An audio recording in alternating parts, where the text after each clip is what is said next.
नमस्कार,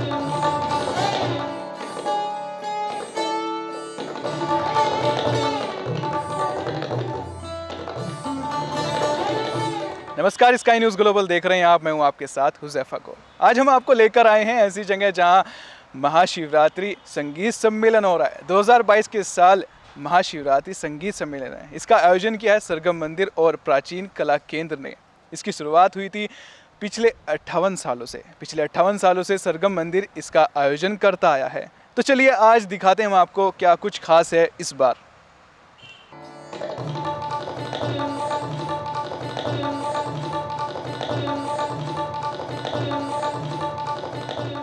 संगीत हमारी जिंदगी का अहम हिस्सा है।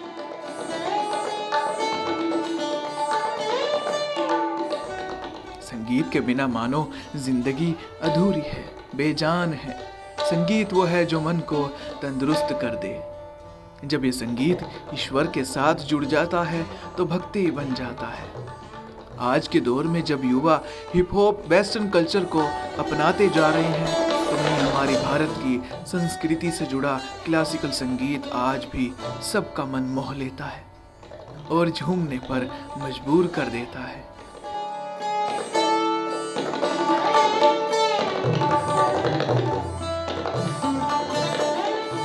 ये वो संगीत है जो सबका स्रोत है। कह सकते हैं ये सब म्यूजिक की जड़ है।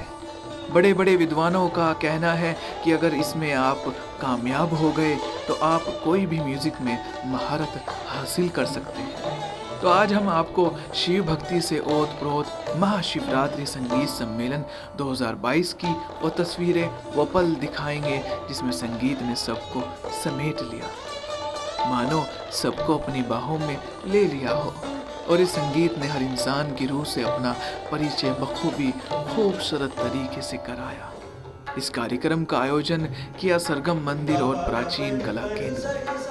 सरगम मंदिर पिछले 58 सालों से निरंतर हर साल खास शिव भक्तों के लिए इस कार्यक्रम का आयोजन करता आया है, जिसकी शुरुआत की थी सरगम मंदिर के संस्थापक दिवंगत श्री पंडित जगदीश मोहन जी ने। आज उनकी नामौजूदगी के बाद भी उनके बच्चे इसको आगे बढ़ा रहे हैं और बखूबी शिद्दत के साथ उनके नाम काम को आगे बढ़ा रहे हैं।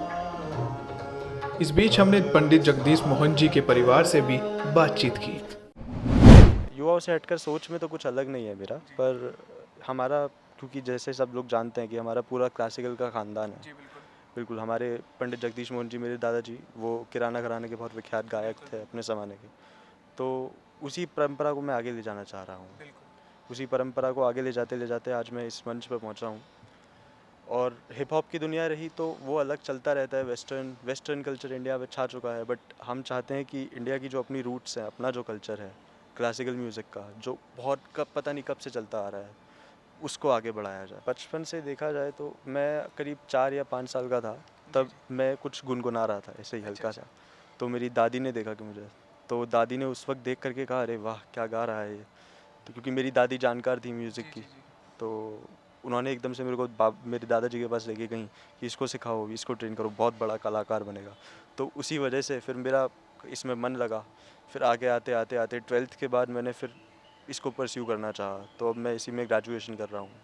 मुझे महारत सबसे ज़्यादा एक तो गाने में हासिल है, उसके बाद हारमोनियम है, तबला है, और वेस्टर्न इंस्ट्रूमेंट्स में देखा जाए तो ड्रम्स हैं, पैड है, इलेक्ट्रिक पैड बोलते हैं उसे, और आपका कीबोर्ड है, गिटार है, ये सब बजाया तो मैंने।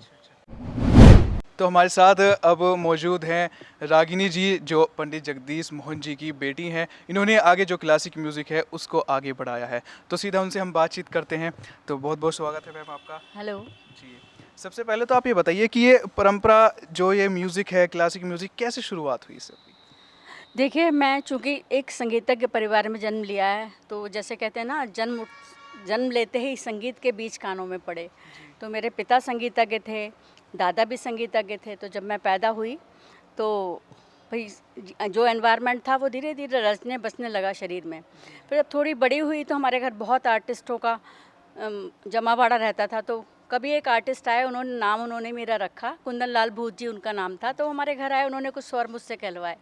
उन्होंने मेरे पापा से कहा ये तो तुम्हारे घर में साक्षात रागनी है, आशीष को रागनी बोलो।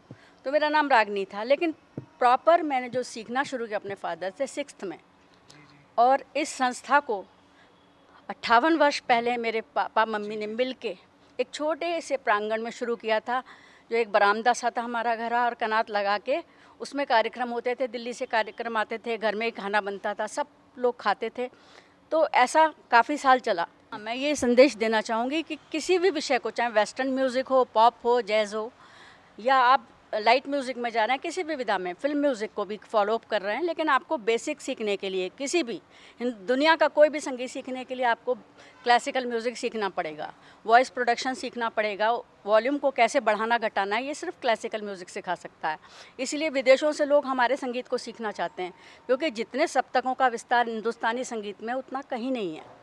श्रीमती नीरा शर्मा जी हैं, इन्होंने प्रयास किया और इन्होंने मेरे फादर का बहुत अच्छे से जाना, और जितनी सेवा करी है उनकी छोटी छोटी चीज़ों को जितना हमने स्टडी किया, उनसे भी ज़्यादा, हमसे भी ज़्यादा इन्होंने स्टडी किया। इसलिए इन्होंने ये डिसाइड किया कि मैं पापा जी के ऊपर बुक लिखूंगी। देखिए, ये तो विधि का विधान है। मुझे इनके घर में आना था। मैं हापुड़ और बुलंदशहर, डिस्ट्रिक्ट बुलंदशहर है उसके बीच में एक छोटा सा टाउन है, मैं वहाँ से हूँ, और वहाँ म्यूज़िक का स्कोप नहीं है, केवल 8th क्लास तक था। तो 8th क्लास तक जितना सिखाया जा सकता था, तो शौक़ सभी को था। मेरे पिताजी जागरण में गाया करते थे, तो शौक़ तो सबको था, लेकिन आगे कोई स्कोप नहीं था, हम सीख नहीं पाए। उसके बाद शादी हो गई। MA BEd के बाद मेरी जब शादी हुई तो मुझे पता लगा, अच्छा, बहुत मन में खुशी हुई कि संगीतज्ञ परिवार है, शास्त्रीय संगीत चलता है वहाँ। फिर जब इनके परिवार में आए तो कुछ सीखने को मिला। आज हम ऐसी हस्तियों के बीच मौजूद हैं जो संगीत से जुड़े हुए हैं, जो रामायण मंच से जुड़े हुए हैं। सबसे पहले सर मैं आपके पास आना चाहूँगा। आप थैंक यू वेरी मच। मैं चंद्रशेखर मिश्र, रामायण रिसर्च काउंसिल का इस समय अध्यक्ष के पद पर आसीन हूँ, और बहुत ही प्रसन्नता का विषय है कि आज मुझे VN भातखंडे संगीत महाविद्यालय के कार्यक्रम में शरीक होने का सौभाग्य मिला। और संगीत जीवन का एक अभिन्न अंग है। संगीत के बिना जीवन में निरस्ता, एक खालीपन महसूस होता है।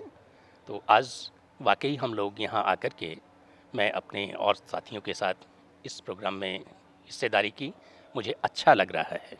मैं नवीन कुमार झा, और वर्तमान में रामायण रिसर्च काउंसिल के एक मुख्य प्रकल्प रामायण मंच के अध्यक्ष के रूप में हूँ, कार्य कर रहा हूँ।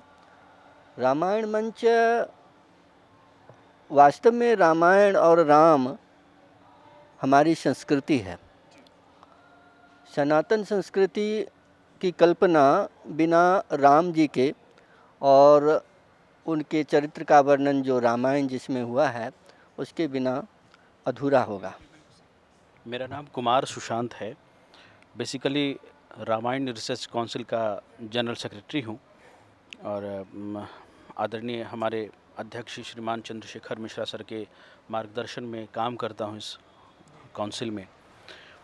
मुख्यतः अभी रामायण मंच के भी विषय में सर ने बताया, सर ने जैसे पूरा बताया कि हम क्या करते हैं।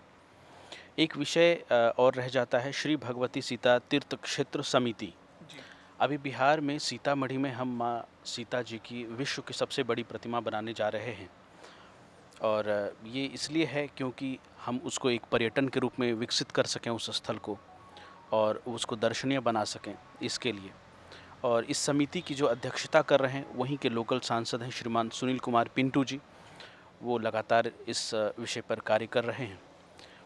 पुस्तक के विषय में जैसा सर ने बताया कि जो भगवान श्री राम मंदिर संघर्ष के ऊपर अब तक की जो संघर्ष गाथा है, इसके अलावा श्री भगवती सीता जी के जीवन दर्शन का वर्णन उसमें देखने को मिलता है। इसके साथ ही जो भगवान के मानव कल्याण संदेश हैं, जो रामायण कई भाषाओं में जो लिखा गया है, अलग अलग प्रदेशों के संतों से वहाँ के विश्लेषणात्मक आलेख को मंगा के इसमें प्रकाश डालने की कोशिश की गई है। इस तरह से पूरा रामायण रिसर्च काउंसिल कार्य कर रहा है।